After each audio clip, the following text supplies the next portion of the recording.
नमस्कार दोस्तों, जैसा कि आप थंबनेल में देख पा रहे हैं CUET 2024 के लिए आज हम लेकर आए हैं कंप्यूटर के क्वेश्चंस की इंपॉर्टेंट सीरीज को।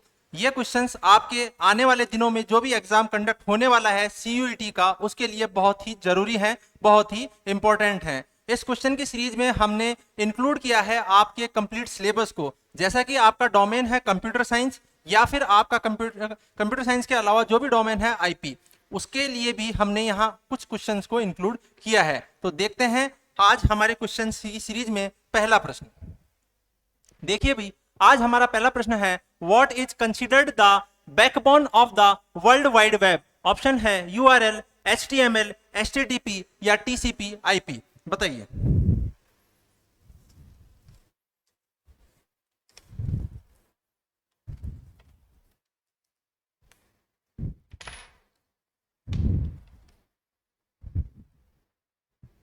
देखिए भाई, सबसे पहले हम बात करेंगे backbone of world wide web. Backbone of world wide web, देखिए यहाँ बात कर रहा है www की। किसकी? www की। तो कई बार हमारे एग्जाम में फुल फॉर्म भी पूछी गई है। प्रीवियस ईयर्स में जितने भी पेपर हुए हैं वहां पर भी किसी ना किसी टर्म की फुल फॉर्म पूछी गई है। यहाँ हम ऑप्शंस की फुल फॉर्म को भी देखेंगे और उसके साथ में ही जो करेक्ट आंसर है उसे भी हम देखेंगे। तो देखिए, यूआरएल की फुल फॉर्म होती है यूनिफॉर्म रिसोर्स लोकेटर। क्या होती है? Uniform resource locator. Second option है HTML क्या है भाई? Hyper text markup language. क्या है? Hyper text markup language. जैसा कि आपने वेबसाइट्स में देखा होगा, वेब पेज बनाने के लिए एक लैंग्वेज का इस्तेमाल किया जाता है। वेब पेज बनाने के लिए एक लैंग्वेज का इस्तेमाल किया जाता है। वो कौन सी है भाई? HTML। इससे कौन से वेब पेज बनते हैं? इससे स्टैटिक वेब पेज बनते हैं। नेक्स्ट है HTTP, hyper text transfer protocol. क्या है भाई इसकी full form? Hyper text transfer protocol.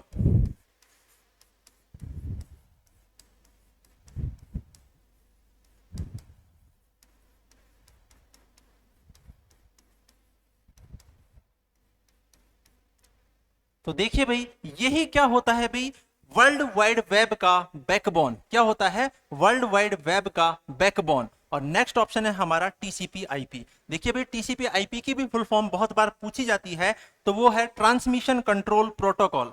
TCP की फुल फॉर्म है ट्रांसमिशन कंट्रोल प्रोटोकॉल और IP की है इंटरनेट प्रोटोकॉल। IP की है इंटरनेट प्रोटोकॉल। जो आपका इंटरनेट है उसमें यही TCP IP प्रोटोकॉल यूज होता है। ठीक है भाई। नेक्स्ट क्वेश्चन की तरफ हम मूव करते हैं। नेक्स्ट क्वेश्चन है, we access the world wide web using. Option A है ब्राउजर, ऑप्शन बी है instant messaging application, option C है search engine and option D है नन ऑफ दीज। बताइए।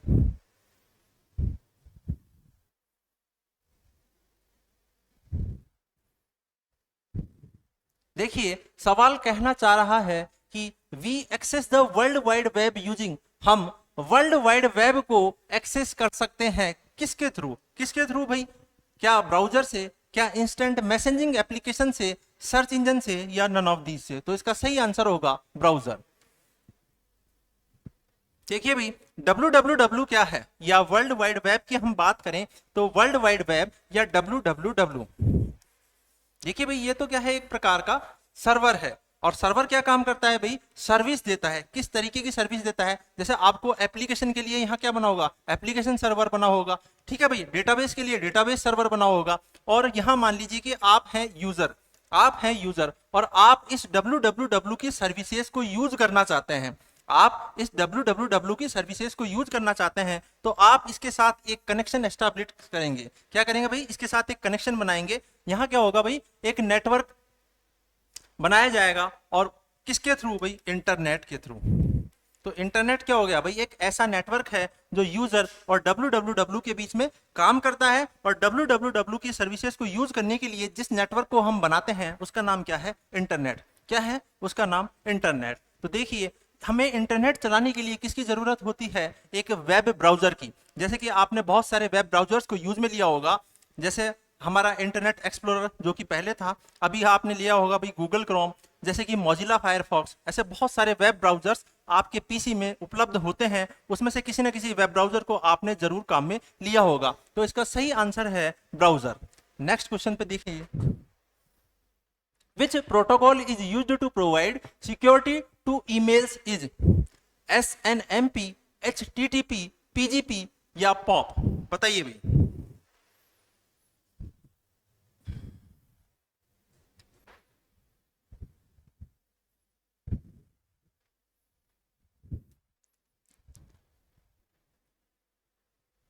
देखिए भाई, सवाल कह रहा है कौन सा प्रोटोकॉल यूज में लिया जाता है ईमेल को सिक्योरिटी प्रोवाइड कराने के लिए। तो देखिए, ईमेल को सिक्योरिटी प्रोवाइड कराने के लिए यहां बात करी जा रही है ईमेल की, ठीक है भाई। तो देखिए SNMP, HTTP, PGP या पॉप। तो देखिए, जब हम बात करते हैं ईमेल की, जब हम बात करते हैं ईमेल की, यदि हमें ईमेल को भेजना है, यदि हमें ईमेल को भेजना है या हमें सेंड करना है, तो इसके लिए हम एक प्रोटोकॉल यूज में लेते हैं और उस प्रोटोकॉल का नाम है SMTP। क्या है भाई? SMTP। ये क्या काम आता है भाई? ये ईमेल्स भेजने के लिए काम आता है। इसकी फुल फॉर्म क्या होगी? Simple mail transfer protocol. क्या होगी? Simple mail transfer protocol. भाई ये क्या काम करता है? ईमेल को सेंड करने का। क्या काम करता है? ईमेल को सेंड करने का। साथ ही पूछ लिया जाए कि भाई अगर आपको ईमेल डाउनलोड करना हो या रिट्रीव करना हो, ईमेल को रिट्रीव करने के लिए, तब हम बात करते हैं POP3 की। किसकी? POP3 की। तो देखिए भाई, POP3 क्या है भाई? Post office protocol version 3। क्या है? Post office protocol version 3। इसी तरह IMAP का यूज भी ईमेल को रिट्रीव करने के लिए किया जाता है। अब सवाल में पूछा गया है सिक्योरिटी प्रोवाइड कराने के लिए पॉप क्या काम आता है भाई? पॉप प्रोटोकॉल तो रिट्रीव करने के काम आता है, ठीक है भाई। HTTP क्या है भाई? ये भी काम नहीं आता है। तो कौन सा है भाई? PGP, pretty good privacy. ठीक है भाई। तो ये क्या करता है? हमारी ईमेल को क्या करता है भाई? सिक्योरिटी प्रोवाइड कराता है। नेक्स्ट क्वेश्चन, नेक्स्ट क्वेश्चन है which email protocol is outgoing protocol. देखिए भाई, नेक्स्ट क्वेश्चन में ही पूछ लिया गया है कि कौन सा ईमेल का प्रोटोकॉल आउटगोइंग प्रोटोकॉल है। बताइए।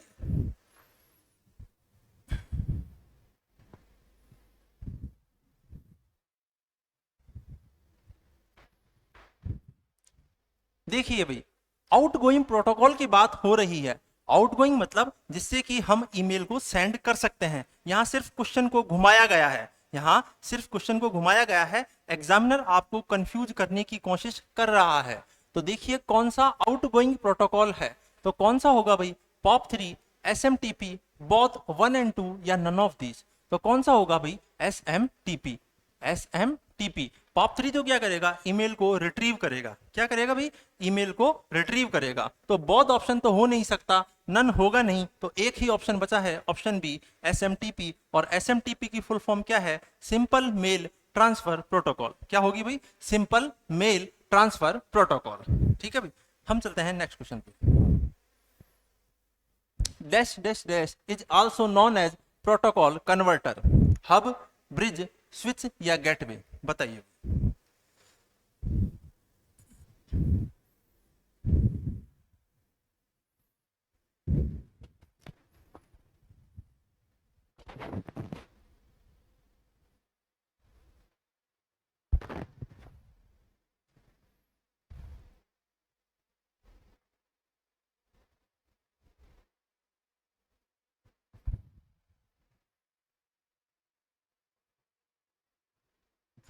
देखिए भाई, किसको प्रोटोकॉल कन्वर्टर के रूप में जाना जाता है? हब, ब्रिज, स्विच या गेटवे? तो देखिए, इससे पहले अपन पढ़ते हैं, आपने पढ़ा होगा भाई OSI मॉडल। ठीक है भाई, OSI मॉडल। OSI मॉडल क्या है भाई? Open system interconnection. यह एक 7 लेयर्स का मॉडल होता है। कितने लेयर्स का? 7 लेयर्स का एक मॉडल होता है। इसमें 7 लेयर्स होती हैं। कौन कौन सी लेयर होती हैं? तो देखिए भाई, सबसे पहले हम बात करते हैं फिजिकल लेयर की।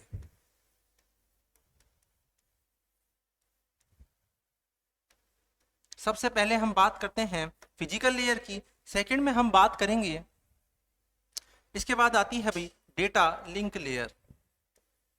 Data link layer. इसके बाद में आता है भाई नेटवर्क लेयर। इसके बाद आती है नेटवर्क लेयर।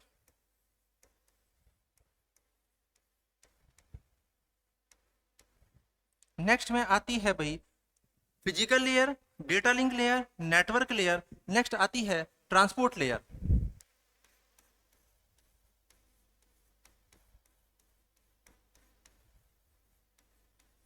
इसके बाद में आती है भाई हमारी सेशन लेयर।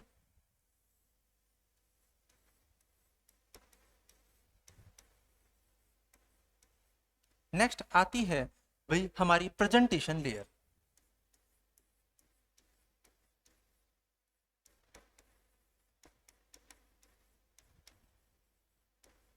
और लास्ट लेयर होती है, लास्ट लेयर कौन सी होती है भाई? Application layer.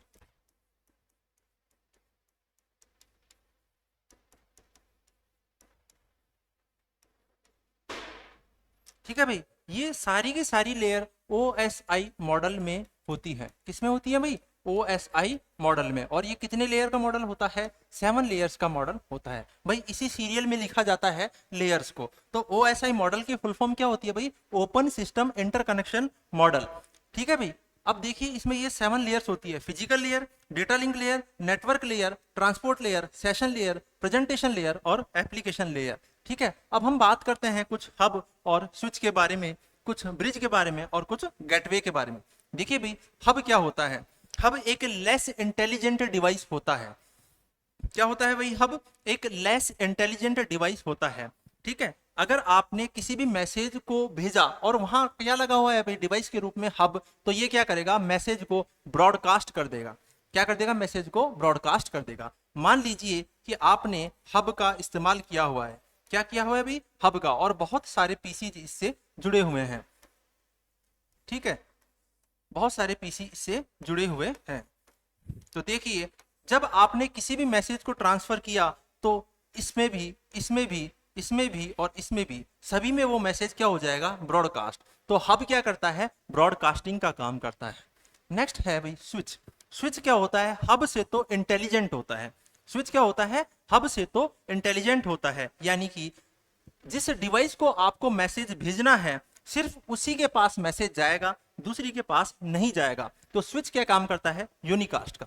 ठीक है भाई, हब काम करता है ब्रॉडकास्ट का। हब काम करेगा ब्रॉडकास्ट का, स्विच काम करेगा यूनिकास्ट का। ठीक है, और देखिए अब हम बात करते हैं OSI मॉडल की 7 लेयर्स की। इन सातों लेयर्स पर काम करने वाली डिवाइस कौन सी होती है? गेटवे। अगर सवाल में पूछ लिया जाए कि कौन सी device, which device works on 7 layers of OSI model, then answer will be gateway. ठीक है, अगर इन सातों लेयर्स पर काम करने वाली डिवाइस के बारे में पूछा जाए तो उसका आंसर क्या होगा? गेटवे। और सवाल में भी क्या पूछा गया है? कुछ मिलता जुलता ही, कि प्रोटोकॉल कन्वर्टर किसे कहते हैं, तो भी इसका आंसर क्या होगा? ऑप्शन नंबर डी, यानी कि गेटवे। उम्मीद है आपको अच्छे से यह सवाल समझ में आया होगा। देखिए,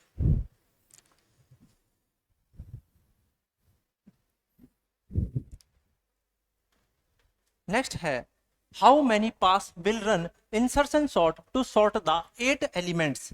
सवाल को ध्यान से पढ़ना है और उसके बाद ही हमें जवाब देना है। सवाल कह रहा है कि कितने पास चलेंगे इंसर्शन सॉर्ट में, कितने एलिमेंट्स को रन करने के लिए? 8 एलिमेंट्स को रन करने के लिए। 9 पास, 8 पास, 7 पास या 6 पास। देखिए भाई, आपने आपके CUET सिलेबस में इन 3 तरह के सॉर्ट्स के बारे में पढ़ा होगा। एक था हमारा बबल सॉर्ट,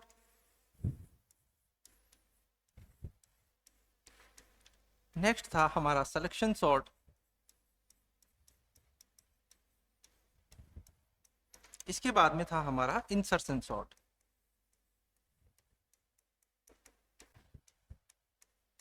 ठीक है भाई, ये 3 तरीके के सॉर्ट आपके सिलेबस में गिवंस हैं। तो इसमें किस सॉर्ट की बात कही गई है? इंसर्शन सॉर्ट की। और कितने पास चलेंगे? तो याद रखना भाई, जब भी हम बात करेंगे एलिमेंट्स की, जितने नंबर ऑफ एलिमेंट्स होंगी, अगर n एलिमेंट्स हैं तो उसमें कितने पास चलेंगे? n-1। अगर हमारे पास में 10 एलिमेंट हैं तो उससे एक कम कर दीजिए, यानी कि 9 पास चलेंगे। अब यहाँ पर नंबर ऑफ एलिमेंट्स कितने गिवन है भाई? 8। कितने गिवन है? 8। तो कितने पास चलेंगे?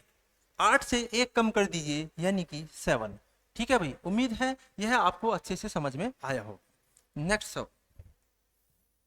क्वेश्चन है the operation selects certain columns from a table and discards the other columns, select union, projection और ज्वाइन। आंसर दीजिए।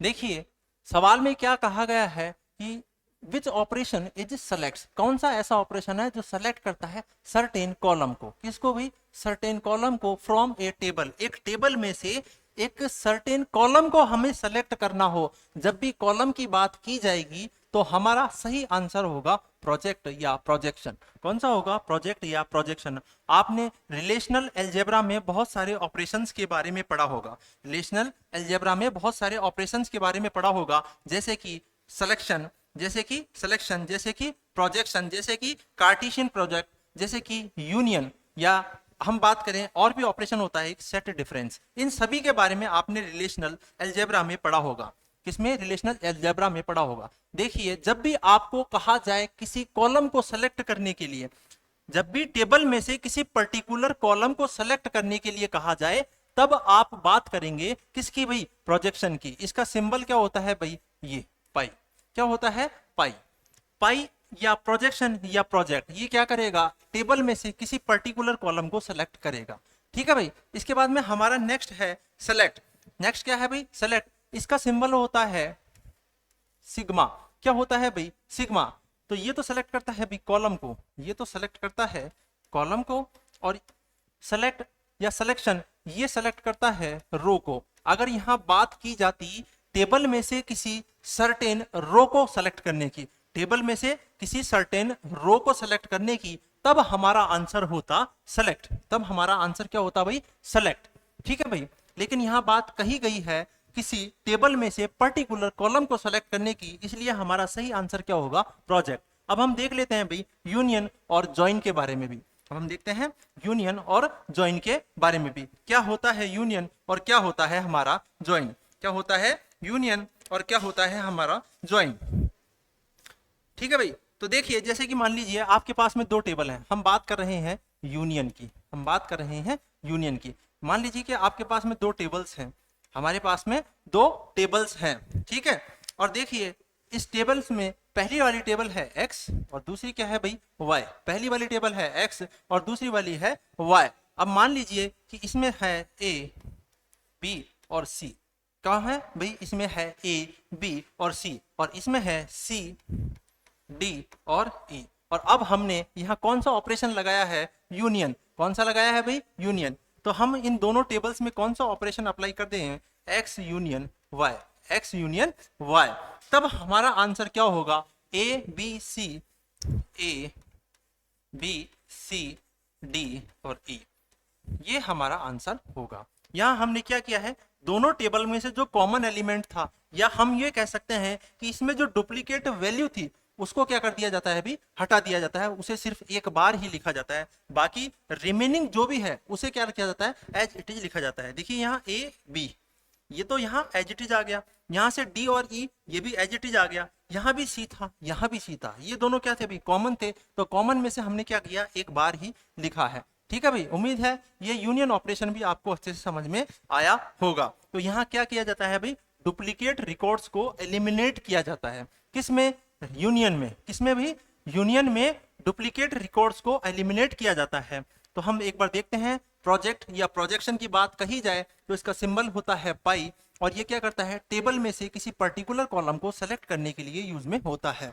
हम बात करें सेलेक्ट या सिलेक्शन की, इसका सिंबल क्या होता है, सिग्मा, और ये क्या काम करता है, टेबल में से किसी पर्टिकुलर रो को सेलेक्ट करने के लिए काम आता है। यूनियन टेबल में से डुप्लीकेट को एलिमिनेट करता है और क्या करेगा, कॉमन को एक बार ही लिखेगा, रिमेनिंग एलिमेंट्स को एज इट इज लिख देता है। ठीक है भाई। नेक्स्ट सवाल पर चलते हैं। नेक्स्ट क्वेश्चन है, relational algebra is language. Relational algebra किस तरह की लैंग्वेज है। ऑप्शन है non procedural, procedural, low level या नेचुरल, बताइए।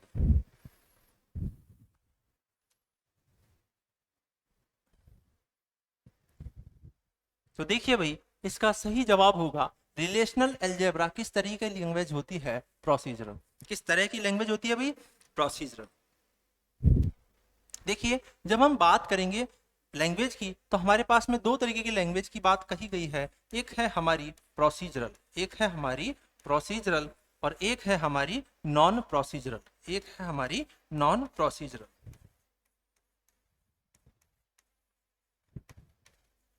देखिए भाई, रिलेशनल अलजेब्रा के बारे में कहा गया है, तो ये किस तरीके की लैंग्वेज है? प्रोसीजरल। क्या होती है प्रोसीजरल लैंग्वेज? जिसमें एक फिक्स प्रोसीजर हो, यानी कि यहाँ हम फिक्स प्रोसीजर की बात कहेंगे, या हम कहें कि इसमें जो डेटा होता है वो टेबुलर फॉर्म में होता है। किसमें भाई? टेबल के फॉर्म में या टेबुलर फॉर्म में होता है। यानी कि यहाँ जो भी डेटा आएगा एक फिक्स फॉर्मेट में होगा। और टेबल में क्या होते हैं बताइए? रो और कॉलम। टेबल में क्या होते हैं? रो और कॉलम, रो और कॉलम।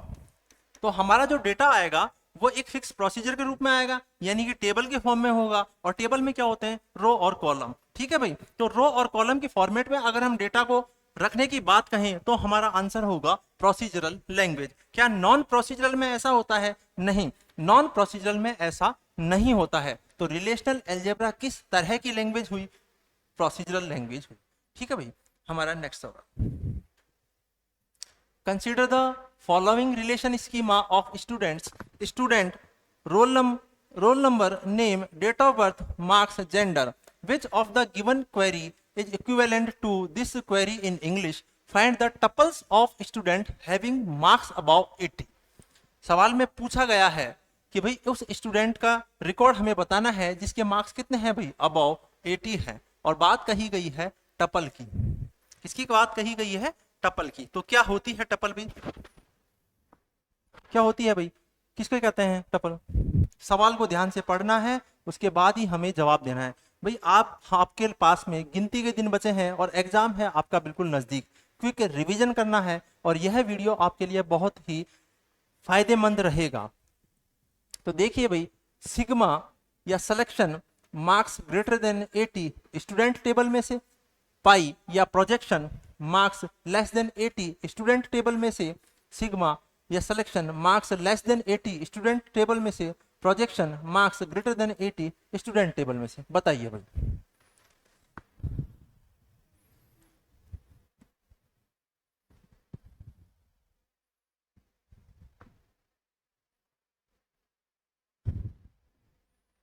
तो देखिए, सबसे पहले हम बात कहेंगे टपल की। तो टपल को और क्या कहा जाता है? टपल को हम कह सकते हैं रो, या हम कह सकते हैं रिकॉर्ड। क्या कह सकते हैं भाई? रो या रिकॉर्ड। तो टपल को क्या कहा जाता है? या तो हम कहते हैं रो या हम कहते हैं रिकॉर्ड। अगर हम बात कहें कॉलम की, अगर हम बात कहें कॉलम की, तो कॉलम को और क्या कहा जाता है? एट्रीब्यूट। तो यहां बात कही गई है टपल की। तो देखिए, हमारे पास एक स्टूडेंट टेबल है। हमारे पास क्या है भाई? एक स्टूडेंट टेबल है और उसमें क्या क्या रखा हुआ है? रोल नंबर है, नेम है, डेट ऑफ बर्थ है, मार्क्स है और जेंडर है। Which of the given query is equivalent to this query in English? और हमें क्या बताना है? उस स्टूडेंट का रिकॉर्ड बताना है रो में से। किसमें से भी? रो में से। और अभी हम प्रीवियस स्लाइड्स में पढ़ के हुए आए हैं कि जब भी बात कहेगा रो की, तो रो के लिए हम एक सिंबल यूज करते हैं और उसका क्या होता है भाई? सिग्मा या सिलेक्शन। तो भाई यहां से ऑप्शन एलिमिनेट करना शुरू कर दीजिए। यहाँ क्या आ रहा है? पाई। इससे क्या सेलेक्ट होता है बताइए? कॉलम। इससे क्या सेलेक्ट होता है? कॉलम। ये किसका सिंबल है? ये सिंबल है प्रोजेक्शन का। ये सिंबल है प्रोजेक्शन का। और यहाँ पर भी एक और ऑप्शन में क्या दिया हुआ है? प्रोजेक्शन। तो ये दो ऑप्शन तो क्या हो गए हमारे? एलिमिनेट। ये दो ऑप्शन तो हमारे यहाँ से हट गए। भाई रिलेशनल अलजेब्रा को ध्यान से पढ़ना है, एसक्यूएल को आपको ध्यान से पढ़ना है। प्रीवियस ईयर में भी 7 से 8 क्वेश्चंस पूछे गए थे। संभावना है इस बार भी क्वेश्चंस का लेवल अच्छा होगा और नंबर ऑफ क्वेश्चन भी यहाँ से ज्यादा आएंगे। तो देखिए भाई, सवाल में रो के बारे में कहा गया है। रो के लिए हमारे पास सिंबल कौन सा होता है भाई? सिलेक्शन या सिग्मा का। तो अब हमारे पास में बच गए दो ऑप्शन, ऑप्शन ए और ऑप्शन सी। सवाल में क्या पूछा गया है? अबाउ 80। लेकिन यहाँ तो क्या हो गया भाई? Less than 80। यहाँ क्या हो गया? लेस देन 80, यानी ये कह रहा है कि 80 से कम। ऐसा संभव है? नहीं। तो ये ऑप्शन भी हो गया हमारा एलिमिनेट। अब हमारा एक ही ऑप्शन बचा है, ऑप्शन नंबर ए। तो इस क्वेश्चन का सही आंसर क्या होगा? Option number A. उम्मीद है आपको अच्छे से ये सवाल समझ में आया होगा।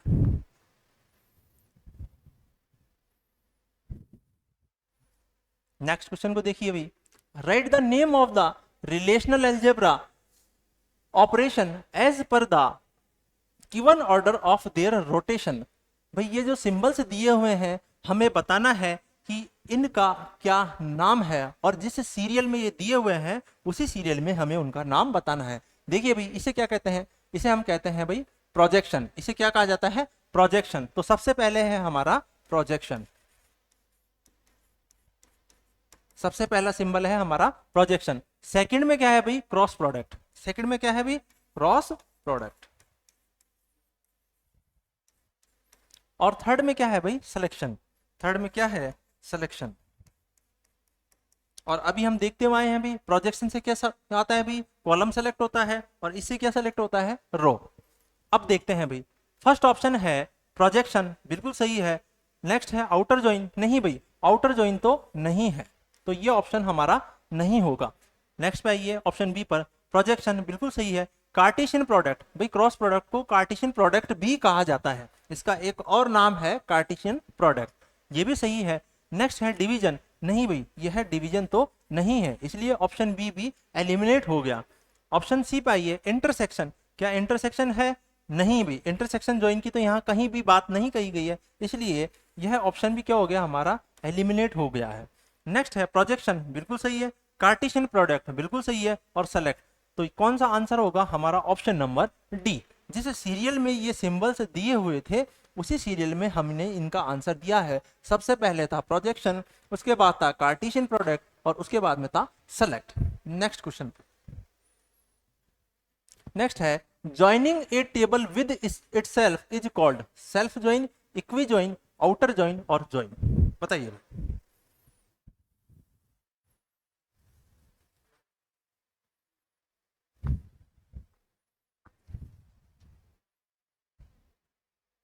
तो देखिए भाई, joining A table with itself is called self join. क्या होगा भाई?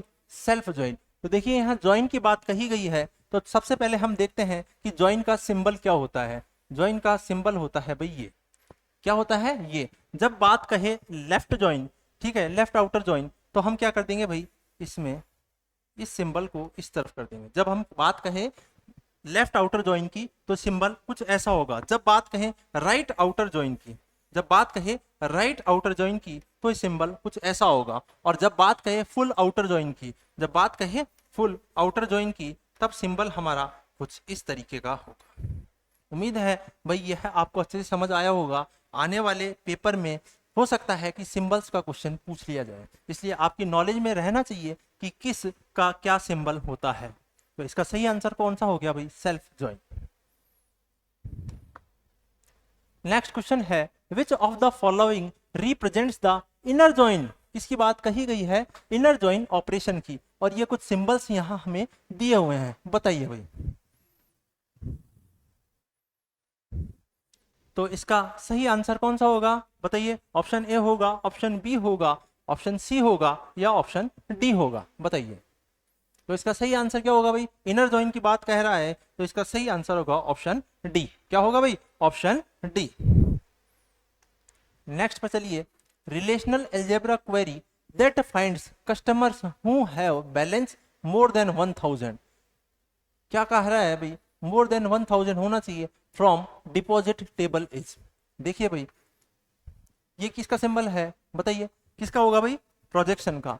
प्रोजेक्शन बैलेंस ग्रेटर देन 1000, फिर सिलेक्शन सिंबल है कस्टमर नेम, और फिर डिपॉजिट। ऑप्शन बी है सेलेक्ट, कस्टमर नेम, फिर किसका सिंबल है भैया? प्रोजेक्शन का, बैलेंस ग्रेटर देन 1000, डिपॉजिट। इसी तरह ऑप्शन सी और ऑप्शन डी। बताइए भाई इसका सही जवाब क्या होगा?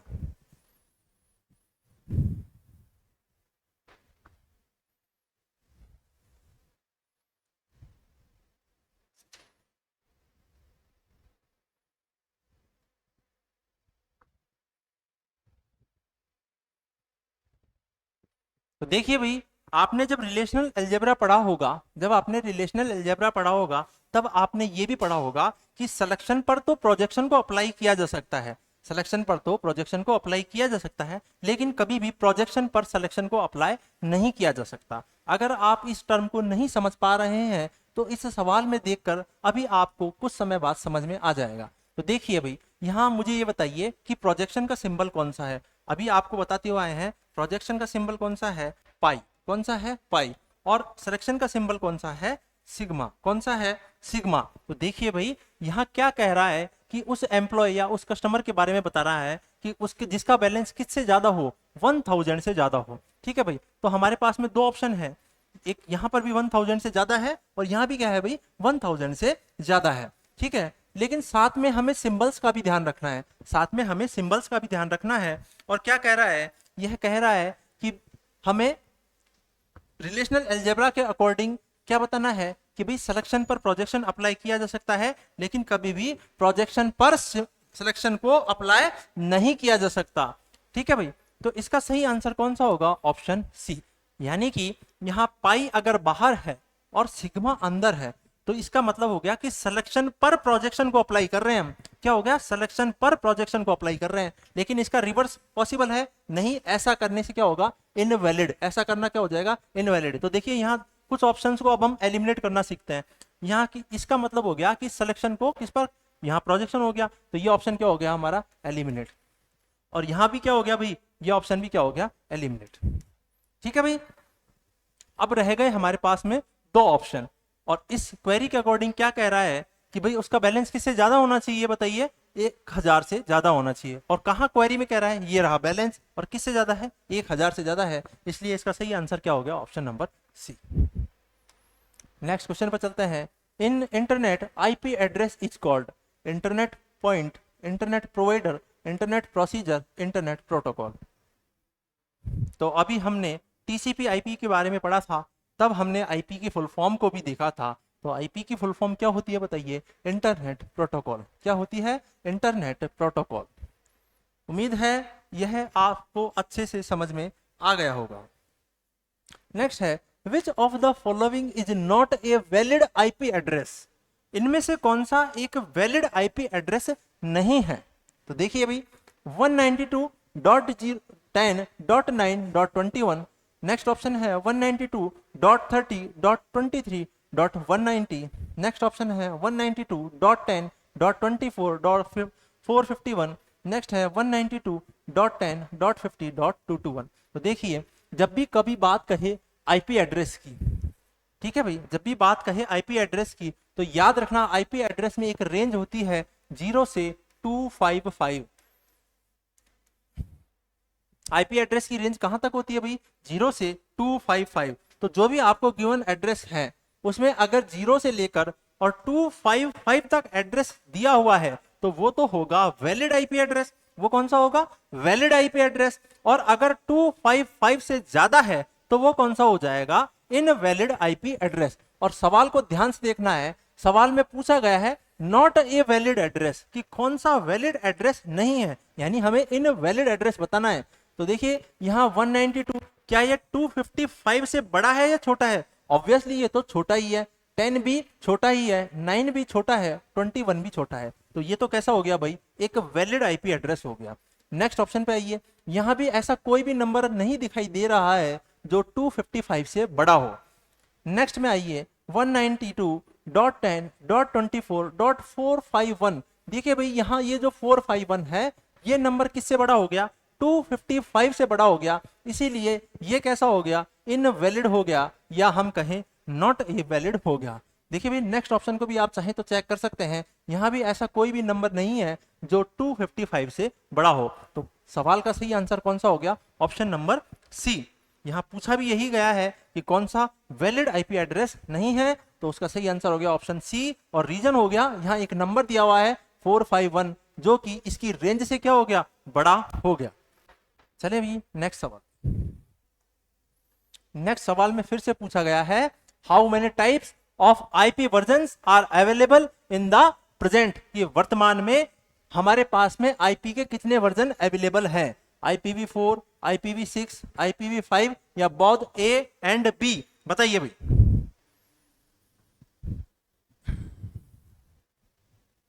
तो देखिए, जब भी बात कहे आईपी एड्रेस की या आईपी की, जब भी बात कहे आईपी एड्रेस की या आईपी की, तो सबसे पहले हमें इसकी फुल फॉर्म पता होनी चाहिए। आईपी की फुल फॉर्म होती है इंटरनेट प्रोटोकॉल, और हर डिवाइस का अपना एक एड्रेस होता है, हर एक डिवाइस का अपना एक आईपी एड्रेस होता है। जैसे कि आप इस्तेमाल कर रहे हैं लैपटॉप या डेस्कटॉप या मोबाइल या कोई भी गैजेट, तो उसका अपना क्या होगा, एक आईपी एड्रेस होगा। ठीक है भाई। तो आईपी के वर्तमान में कितने वर्जन हैं हमारे पास में? दो। कितने वर्जन हैं? दो। एक है हमारा IPv4 इंटरनेट प्रोटोकॉल वर्जन 4, और एक है IPv6। क्या है भाई? IPv6। IPv4 कितने बिट का होता है? 32 बिट का।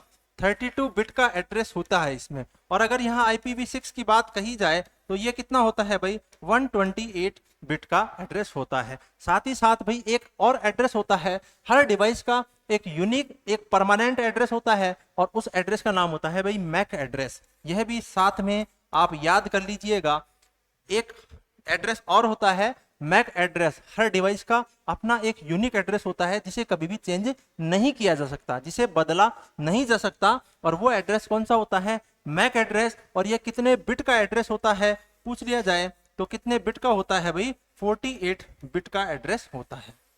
अब हम हमारे आईपी पे आते हैं भाई। वर्तमान में आईपी के वर्जन्स के बारे में पूछा गया है, तो यहाँ कितने वर्जन्स होते हैं? दो। कौन कौन से? IPv4 और IPv6। IPv4 कितने बिट का बताइए? 32 बिट का। और IPv6 कितने बिट का? 128 बिट का। अभी सबसे ज्यादा IPv4 एड्रेस यूज में लिया जा रहा है। वर्तमान में तो IPv4 चल रहा है, लेकिन आने वाले कुछ टाइम बाद हम सभी IPv6 का यूज करने लग जाएंगे। ठीक है भाई। इसमें नंबर ऑफ एड्रेसेस बहुत ज्यादा हैं। जैसे कि आज जो मोबाइल आप इस्तेमाल कर रहे हैं उसमें आपके मोबाइल नंबर अभी है 10 डिजिट्स में, लेकिन आने वाले टाइम में ये मोबाइल नंबर के जो डिजिट्स हैं 10, इससे बढ़कर ये 15 भी हो सकते हैं, ये 20 भी हो सकते हैं, क्योंकि वहां कौन सा एड्रेस यूज में लिया जाएगा? IPv6। उम्मीद है ये आपको अच्छे से समझ आया होगा। तो भाई इसका आंसर अब आप बता सकते हैं। कितने वर्जन हो गए हमारे पास में? दो। कौन कौन से? IPv4 और IPv6। तो इसका सही आंसर कौन सा होगा? Both A and B। क्या IPv5 कोई एड्रेस होता है? नहीं, ऐसा कोई भी एड्रेस नहीं होता है। नेक्स्ट क्वेश्चन है, MAC address is a dash dash bit number. देखिए प्रीवियस में ही अभी हम पढ़ के आए हैं मैक एड्रेस के बारे में। तो बताइए मैक एड्रेस क्या होता है? हर डिवाइस का अपना एक परमानेंट एड्रेस होता है, उसे क्या बदला जा सकता है? नहीं भाई। उसे कहाँ इंपोर्ट किया जाता है? NIC कार्ड पर। किस पर? NIC कार्ड पर इंपोर्ट किया जाता है। तो देखिए अभी हमने पढ़ा था मैक एड्रेस कितने बिट का होता है बताइए? 48 बिट का। कितने बिट का होता है? 48 बिट का एड्रेस होता है। कौन सा एड्रेस? MAC address. नेक्स्ट सवाल, trying to add an element to a full stack results in an exception called overflow, inflow, outflow या underflow। देखिए भाई हमने हमारे क्वेश्चंस की सीरीज में आपके पूरे सिलेबस को कवर करने की कोशिश करी है। तो हर चैप्टर से कुछ सवालों को उठाया गया है और यहां हम सॉल्व कराने की कोशिश कर रहे हैं। देखिए अब हम बात कर रहे हैं स्टैक की। किसकी? स्टैक की। तो हम बताते हैं भाई स्टैक होता क्या है। सबसे पहले हम देखें तो स्टैक क्या है? स्टैक एक लीनियर डेटा स्ट्रक्चर है। क्या है भाई? स्टैक एक लीनियर डेटा स्ट्रक्चर।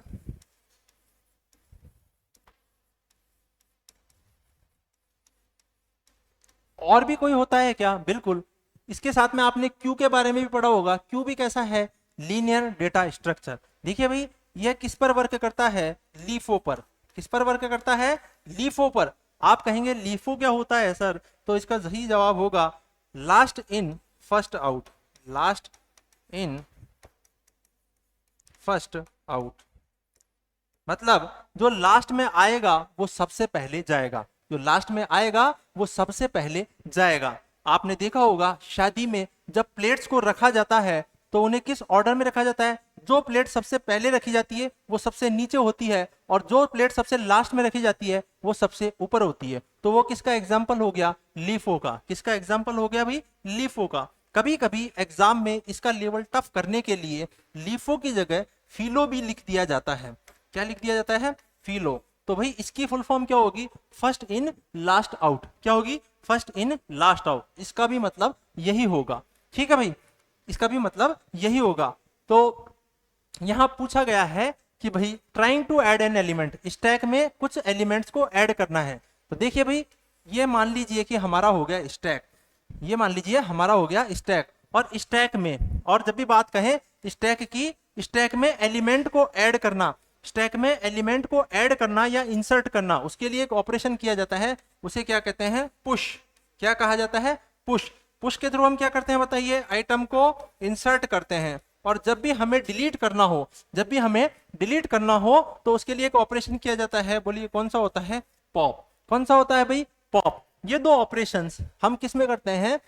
हम स्टैक में करते हैं। तो देखिए, जब भी हम इंसर्ट करेंगे या ऐड करेंगे तो कौन सा ऑपरेशन करेंगे बताइए? पुश। और जब भी हम बाहर निकालेंगे एलिमेंट को, जब भी हम बाहर निकालेंगे एलिमेंट को, तो हम एक ऑपरेशन करेंगे, और वो कौन सा होगा भाई? पॉप। कौन सा होगा? पॉप। इंसर्ट करने के लिए पुश करेंगे, इंसर्ट करने के लिए पुश करेंगे, और हमें आइटम को बाहर निकालने के लिए क्या करेंगे? हम पॉप करेंगे। देखिए, अगर मेरा स्टैक पूरा का पूरा एम्प्टी है, अगर मेरा स्टैक पूरा का पूरा एम्प्टी है या पूरा का पूरा खाली है, पूरा का पूरा एम्प्टी है या पूरा का पूरा खाली है, और फिर भी मैं इसमें से एलिमेंट को बाहर निकालने की कोशिश करूंगा, तो मेरे साथ में एक समस्या आएगी, और वो क्या आएगी भाई? अंडरफ्लो। क्या आएगी? अंडरफ्लो। जब मेरा स्टैक एम्प्टी है, खाली है, स्टैक में कोई भी आइटम नहीं है, कोई भी एलिमेंट नहीं है, और फिर भी हम इसमें से क्या करना चाह रहे हैं? पॉप करना चाह रहे हैं एलिमेंट को, तब एक प्रॉब्लम आएगी, और उस प्रॉब्लम को क्या कहते हैं भाई? अंडरफ्लो। और अगर मान लीजिए कि स्टैक फुल भर चुका है, स्टैक फुल भर चुका है, और उसके बाद भी हम उसमें आइटम को इंसर्ट करना चाह रहे हैं या ऐड करना चाह रहे हैं, तब हमारे सामने एक प्रॉब्लम आती है, और उस प्रॉब्लम का नाम क्या होता है? ओवरफ्लो। क्या होता है भाई? ओवरफ्लो। और यही हमारे सवाल में भी पूछा गया है। सवाल पूछ रहा है कि trying to add an element, कि हमें एक ऐड करना है एलिमेंट में, जबकि हमारा स्टैक क्या हो चुका है?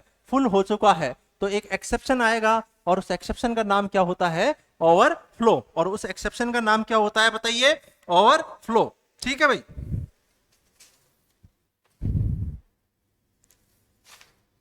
लिख लीजिए भाई।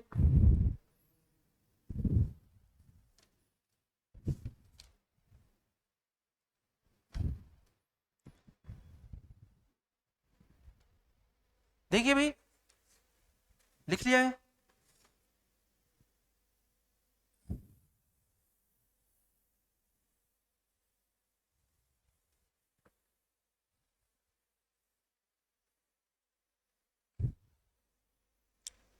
देखिए भाई, कभी कभी स्टैक के एप्लीकेशंस के बारे में भी पूछ लिया जाता है कि स्टैक का यूज कहाँ होता है, स्टैक का यूज कहाँ होता है। तो देखिए स्टैक के एप्लीकेशंस के बारे में, तो एक तो हम देखते हैं एक्सप्रेशन को कन्वर्ट करने में,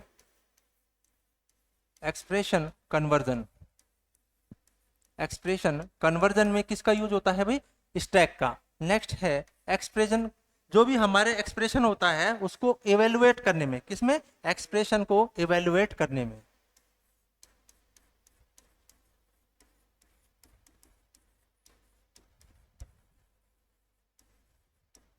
एक्सप्रेशन को इवेलुएट करने में या एक्सप्रेशन इवेलुएशन में। ठीक है भाई। नेक्स्ट है हमारा स्ट्रिंग को रिवर्स करना। ठीक है, string reversal, string reversal, string reversal.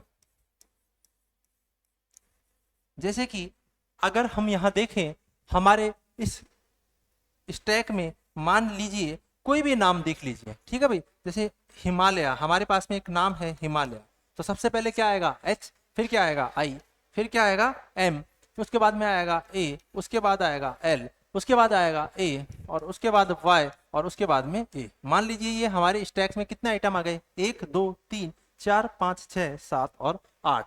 इस तरह 8 आइटम हमारे स्टैक में इंसर्ट हो चुके हैं। इस स्ट्रिंग में कितने कैरेक्टर्स हैं भाई? 8 कैरेक्टर्स हैं। अब मुझे इसको रिवर्स करके लिखना है, उल्टा करके लिखना है। तो आइटम को इंसर्ट करने के लिए बताइए कौन सा ऑपरेशन होता है? पुश। तो सबसे पहले कौन सा किया होगा? एच को पुश, फिर आई को पुश, फिर एम को पुश, फिर ए को पुश, फिर एल को, फिर ए को, और वाई को, और फिर ए को। अब मुझे इसको रिवर्स करके लिखना है। क्या करना है भाई? रिवर्स करके लिखना है। तो सबसे पहले मैं क्या करूंगा, ए को पॉप करूंगा, इसके बाद में क्या आएगा, वाई, इसके बाद ए, इसके बाद एल, इसके बाद फिर से ए, इसके बाद एम, इसके बाद आई, और इसके बाद एच। अब आप देखेंगे कि आपकी स्ट्रिंग रिवर्स हो चुकी है।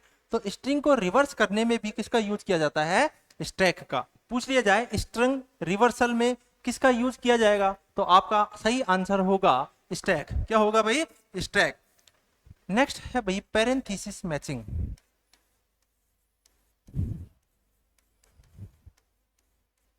पैरेंथेसिस मैचिंग,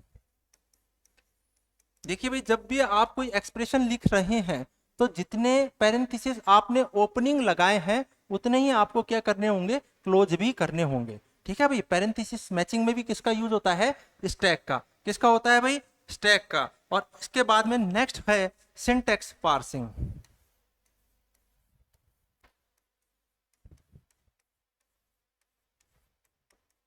नेक्स्ट है सिंटैक्स पार्सिंग। तो ये कुछ एप्लीकेशंस होते हैं स्टैक के, लिख लीजिए।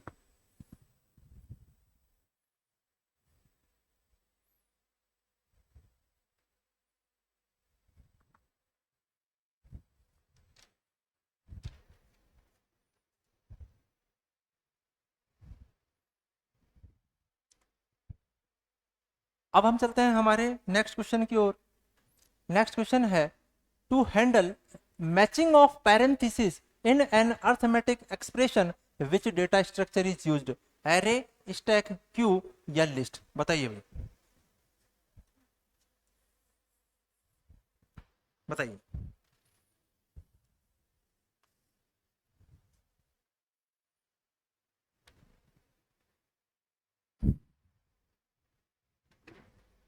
अभी हमने प्रीवियस स्लाइड में ही पढ़ा था पैरेंथेसिस मैचिंग में किसका इस्तेमाल किया जाता है, किसका यूज किया जाता है, स्टैक का। तो इसलिए इसका सही जवाब क्या होगा, स्टैक। भाई एरे क्या होता है, एरे क्या होता है भाई, होमोजीनियस डेटा का क्या होता है भाई, कलेक्शन। क्या होता है, कलेक्शन। होमोजीनियस, होमोजीनियस क्या होता है भाई, सेम टाइप का। ठीक है भाई। Next, in which data structure insertion and deletion takes place from different end. Option है stack, queue, both A and B या नन ऑफ दीज। बताइए भाई।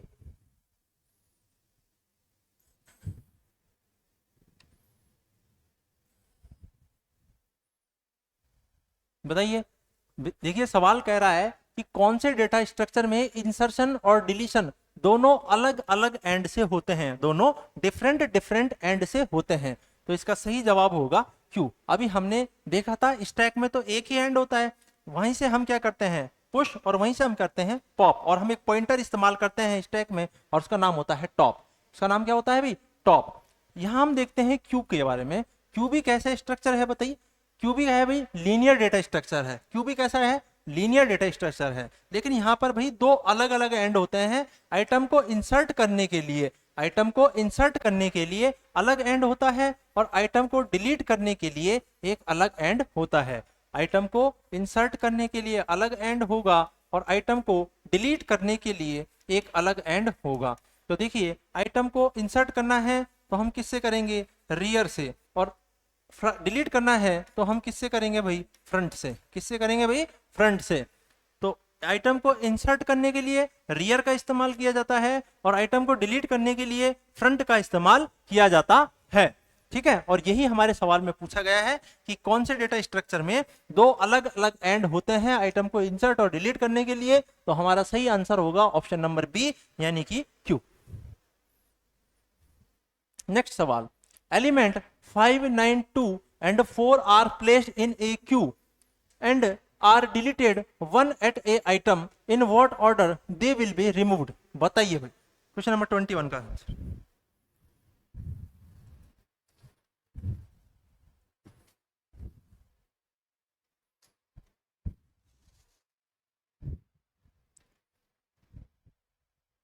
देखिए सवाल कह रहा है कि एक क्यू में कुछ आइटम्स को हमने क्या किया है, इंसर्ट किया है। मान लीजिए ये हमारा क्यू हो गया, ये मान लीजिए ये हमारा क्यू हो गया। भाई यहाँ पर हमारे पास कितने एंड होंगे, दो एंड होंगे। एक होगा मेरे पास में रियर और एक होगा मेरे पास में फ्रंट। एक होगा रियर और एक होगा फ्रंट। रियर से हम क्या करेंगे बताइए, आइटम्स को इंसर्ट करेंगे और फ्रंट से हम क्या करेंगे, डिलीट करेंगे। ठीक है भाई, अब हमारे पास आइटम कितने हैं, 4, 5, 9, 2 और 4, ये 4 एलिमेंट्स हैं। तो हमने क्यू का साइज भी 4 का बना लिया। अब देखिए सबसे पहले कौन सा आइटम आएगा, 5, 9, 2 और 4। हमने सबसे पहले किसको इंसर्ट किया, 5 को, तो 5 यहां आ चुका है। नेक्स्ट में आया 9, नेक्स्ट में क्या आया 9, तो हम रियर में जाएंगे और 5 को आगे की तरफ खिसकाएंगे। ठीक है, अब मेरा 5 यहां से हट चुका है। अब 5 यहां से क्या हो गया भाई, हट गया। और अब यहाँ 5 की पोजीशन कहाँ आ जाएगी भाई, 5 की पोजीशन कहाँ आएगी, 5 की पोजीशन अब मेरी यहाँ आ चुकी है। और इसके बाद में कौन सा आइटम आएगा, 9। नेक्स्ट में कौन सा आएगा, 2। 2 आने के बाद में क्या होगा, इनकी पोजीशन एक आगे और चली जाएगी। अब यहाँ से 5 यहाँ आ जाएगा, 9 यहाँ आ जाएगा और 2 यहाँ इंसर्ट हो जाएगा। नेक्स्ट में आएगा मेरा आइटम 4। नेक्स्ट में आएगा आइटम 4, तो देखिए 4 यहाँ आ जाएगा, 2 कहाँ जाएगा यहाँ, 9 कहाँ जाएगा यहाँ, और 5 मेरा कहाँ होगा यहाँ। तो लास्ट में मेरे पास में क्या होगा भाई, क्यू में आइटम्स कुछ इस तरीके से अरेंज हो जाएंगे, 4, 2, 9 और 5। ठीक है, अब सवाल में पूछा गया है कि जब मैं इन्हें क्या करें, रिमूव करें या डिलीट करें, तो सबसे पहले कौन सा आएगा भाई, 5। क्या आएगा 5, इसके बाद में 9, इसके बाद में 2 और इसके बाद में 4। तो देख लीजिए आपके ऑप्शंस में कहाँ आ रहा है भाई, 5, 9, 2, 4। क्या यहाँ है, नहीं, यहाँ है नहीं, यहाँ है नहीं, तो कौन सा ऑप्शन है, ऑप्शन नंबर डी। भाई जो हमारा स्टैक है वो एक फंक्शन पर काम करता है, लीफो पर। साथ ही हम देख लेते हैं भाई हमारा जो क्यू है वो किस पर वर्क करता है, फीफो पर। किस पर भाई, फीफो पर। और फीफो क्या होता है, फर्स्ट इन फर्स्ट आउट। क्या होता है, फर्स्ट इन फर्स्ट आउट। क्या होता है, फर्स्ट इन फर्स्ट आउट। ठीक है भाई, उम्मीद है ये आपको अच्छे से समझ में आ गया होगा। नेक्स्ट क्वेश्चन पर देखिए, consider the below given Q. यहां भी एक और सवाल क्यू से पूछा गया है। देखिए रियर से हमने आइटम्स को इंसर्ट कर दिया है और फ्रंट किस काम में आता है बताइए, आइटम्स को डिलीट करने के। सवाल पूछ रहा है, how many queue operations needed to delete the smallest element from the queue. ठीक है भाई, तो देखिए भाई सवाल का जवाब दीजिए।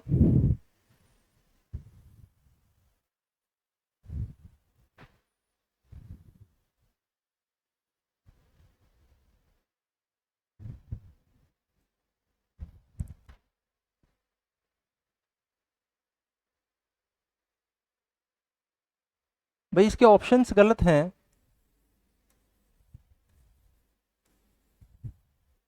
इसके ऑप्शंस कर लीजिए 1, 2, 5 और 6। आप बताइए भाई।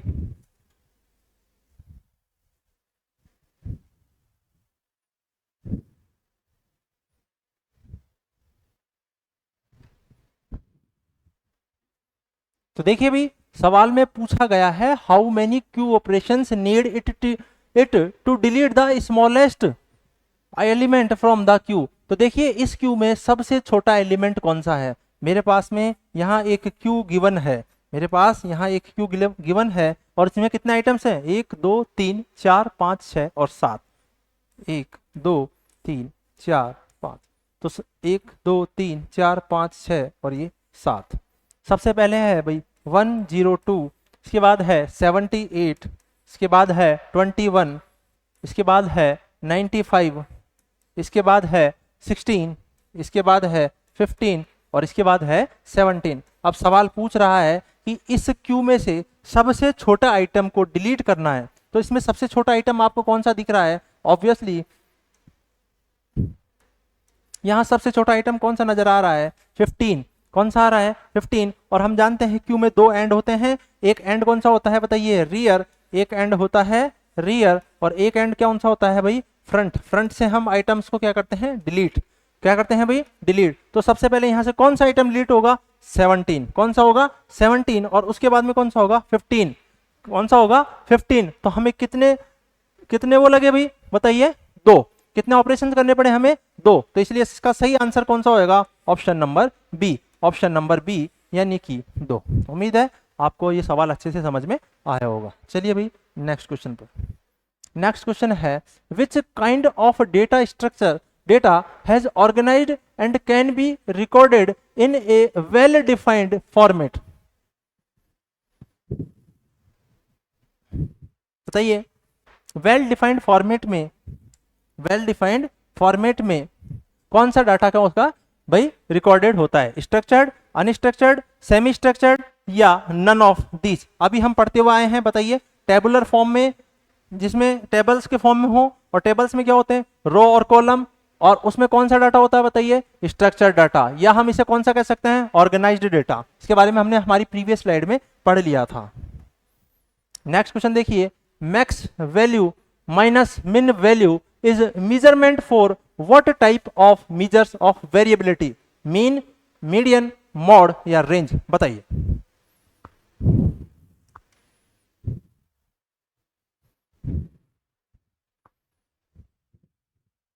देखिए भाई आपने पढ़ा होगा, आपने आपकी यूनिट 1 में पढ़ा होगा भाई maximum value minus minimum value की जब भी बात कहेगा मतलब किसकी बात कहेगा रेंज की, किसकी बात कहेगा रेंज की।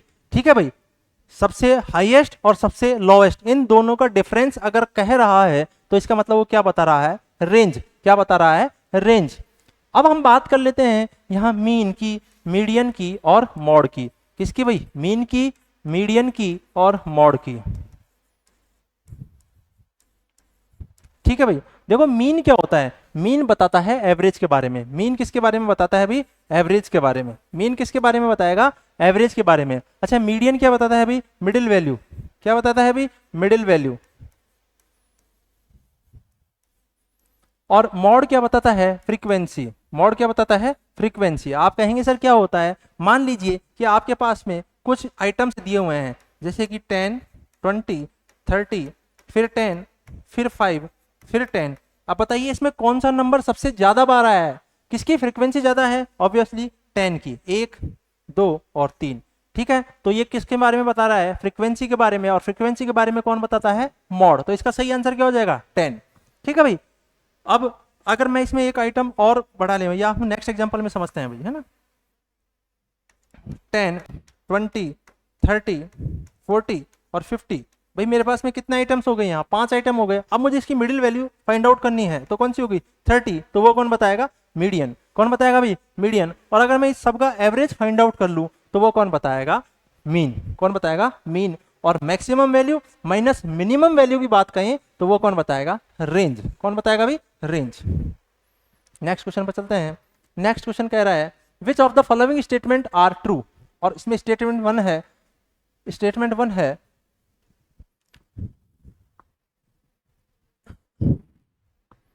भाई, इसे सही कर लीजिएगा।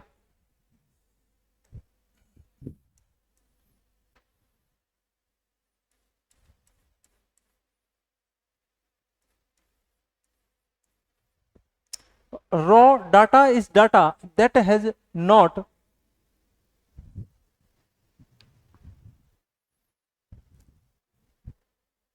been processed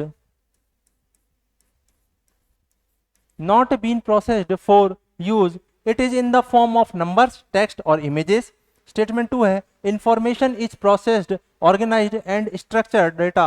It is in the form of a table or chart or text. और हमें इसमें क्या बताना है भाई, सवाल को ध्यान से पढ़ना है और फिर ही उसके बाद जवाब देना है। देखिए भाई हमारे एग्जाम में हमारे ऊपर बहुत प्रेशर होता है और एग्जाम प्रेशर में हम बहुत बार सवाल को सही ढंग से नहीं पढ़ पाते हैं, और यही रीजन होता है कि हम सवाल का आंसर जानते हुए भी उसे गलत करके आते हैं। इसलिए सबसे पहले शांत दिमाग से सवाल को पढ़ना है और उसके बाद ही उसका जवाब देना है। तो देखिए सवाल में यहाँ क्या पूछा गया है कि कौन सा स्टेटमेंट ट्रू है। बहुत बार इस ट्रू से पहले वो नॉट भी लगा के देता है, इसलिए सवाल को ध्यान से पढ़ना है। अगर वो नॉट ट्रू पूछे तो हमें नॉट ट्रू बता के आना है, और अगर वो ट्रू पूछे तो हमें ट्रू ही बता के आना है। तो देखिए हमारे यहाँ बोल रहा है raw data is data that has not been processed. बिल्कुल सही बात है कि रॉ डेटा वो डेटा होता है जिसे अभी तक प्रोसेस्ड नहीं करा गया है। ठीक है, for use it is in the form of numbers. बिल्कुल ये नंबर्स के रूप में भी हो सकता है, टेक्स्ट भी हो सकता है और इमेज भी हो सकता है। तो ये स्टेटमेंट तो मेरा बिल्कुल सही है, ये स्टेटमेंट तो मेरा बिल्कुल सही है। नेक्स्ट देखिए स्टेटमेंट 2 है इंफॉर्मेशन प्रोसेस्ड ऑर्गेनाइज्ड। देखिए जब हम डेटा को प्रोसेस्ड कर देते हैं, देखिए जब मेरे पास जो डेटा है उस पर मैंने प्रोसेसिंग लगा दी है ना भाई, तो मेरे को क्या मिल जाती है भाई, इंफॉर्मेशन। क्या मिल जाती है भाई, इंफॉर्मेशन। तो देखिए अगर पूछ लिया जाए कि प्रोसेस्ड डेटा तो कौन सा होता है, इंफॉर्मेशन। और ये भी कह रहा है information is processed organised and structured data. और स्ट्रक्चर्ड डेटा किसके रूप में होता है, अभी हमने पढ़ा है टेबल के फॉर्म में। किसके फॉर्म में होता है, टेबल के फॉर्म में। It is in the form of table, बिल्कुल सही है। और चार्ट और टेक्स्ट, बिल्कुल सही है। तो दोनों स्टेटमेंट मेरे बिल्कुल सही है। अब हम आते हैं हमारे ऑप्शन पे। ऑप्शन कर रहे हैं ओनली स्टेटमेंट 1 इज ट्रू, नहीं भी ऐसा तो नहीं है। ओनली स्टेटमेंट 2 इज ट्रू, बिल्कुल भी नहीं, ऐसा भी नहीं है। बोथ आर ट्रू, हाँ ये बात सही लग रही है। और इसलिए इसका सही आंसर कौन सा होगा, ऑप्शन नंबर सी। कौन सा होगा भी, ऑप्शन नंबर सी, लिख लीजिए।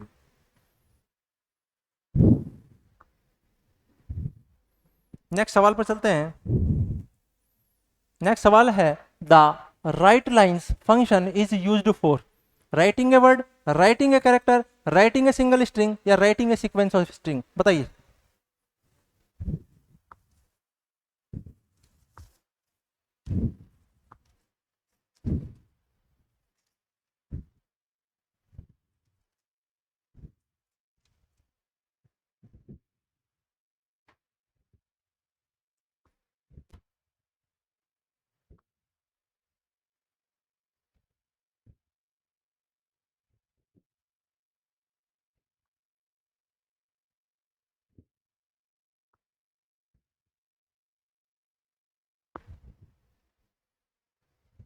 तो इसका सही जवाब कौन सा होगा, राइट लाइन फंक्शन कौन किस चीज के लिए यूज आता है, एक वर्ड के लिए, कैरेक्टर के लिए, सिंगल स्ट्रिंग के लिए, सीक्वेंस ऑफ स्ट्रिंग्स के लिए। तो इसका सही जवाब होगा ऑप्शन नंबर डी। कौन सा होगा भाई, ऑप्शन नंबर डी, यानी कि सीक्वेंस ऑफ स्ट्रिंग्स। क्या होगा भाई, सीक्वेंस ऑफ स्ट्रिंग्स। देखिए आपने दो तरीके के फंक्शन पढ़े होंगे, एक होगा राइट और एक होगा राइट लाइन्स। एक होगा राइट और एक होगा राइट लाइन्स, ठीक है भाई। राइट क्या लेता है, स्ट्रिंग लेता है। और राइट लाइन्स क्या लेता है, सीक्वेंस ऑफ स्ट्रिंग्स। कौन सा लेता है भाई, सीक्वेंस ऑफ स्ट्रिंग्स।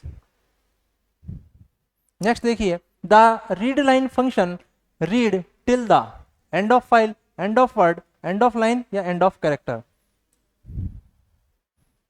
बताइए भैया। तो देखिए जब भी रीड लाइन फंक्शन की बात कहे तो ये कब तक रीड करेगा, एंड ऑफ लाइन तक। कब तक करेगा भाई, एंड ऑफ लाइन तक। नेक्स्ट सवाल पर चलते हैं। नेक्स्ट क्वेश्चन है which one is the following advantages of using with clause while opening a file. Option है the file write automatically, option B the file read automatically, option C the file close automatically, option D the file delete automatically, बताइए भाई।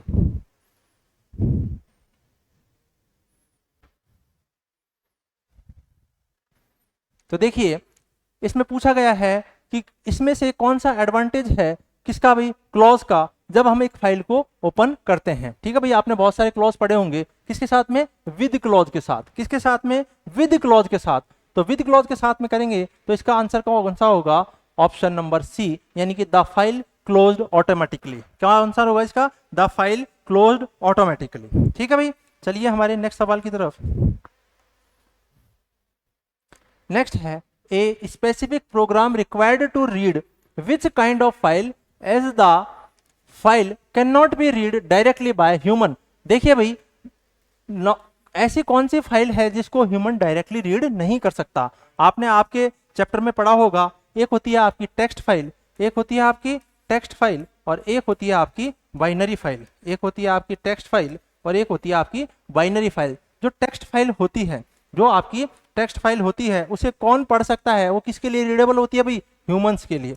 किसके लिए भाई, humans के लिए। और ये किसके लिए होती है बताइए, कंप्यूटर के लिए या मशीन के लिए। ठीक है भाई, बाइनरी का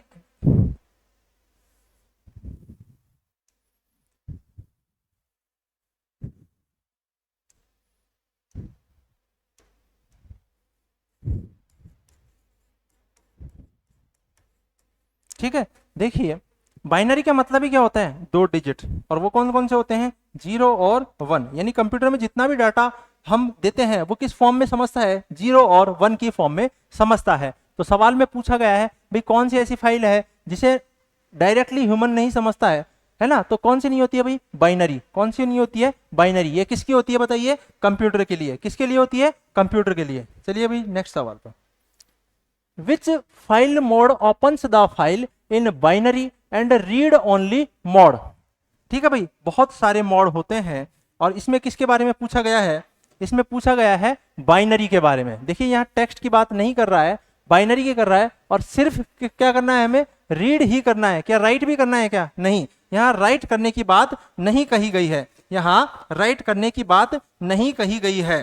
तो इसका सही जवाब कौन सा होगा बताइए, रीड करना है लेकिन किसको करना है भाई, बाइनरी फाइल को। रीड करना है लेकिन किसको करना है, बाइनरी फाइल को। तो इसका सही जवाब कौन सा होगा, option number C, option number C, R B. तो भाई और फंक्शंस के बारे में भी हम पढ़ लेते हैं कि आर क्या काम करता है, आर प्लस क्या काम करता है और आर डब्ल्यू क्या काम करता है। ठीक है भाई, तो देखिए जो हमारा आर है, जो हमारा आर है, ठीक है ना, ये जो आर है ये सिर्फ रीडिंग के लिए काम आता है, सिर्फ रीडिंग के लिए, रीडिंग ओनली। ये क्या काम करता है भाई, सिर्फ रीडिंग करता है। और ये क्या किस मोड में होता है भाई, डिफॉल्ट मोड। ये कौन सा होता है भाई, ये मेरा डिफॉल्ट मोड होता है। ठीक है, डिफॉल्ट मोड होता है।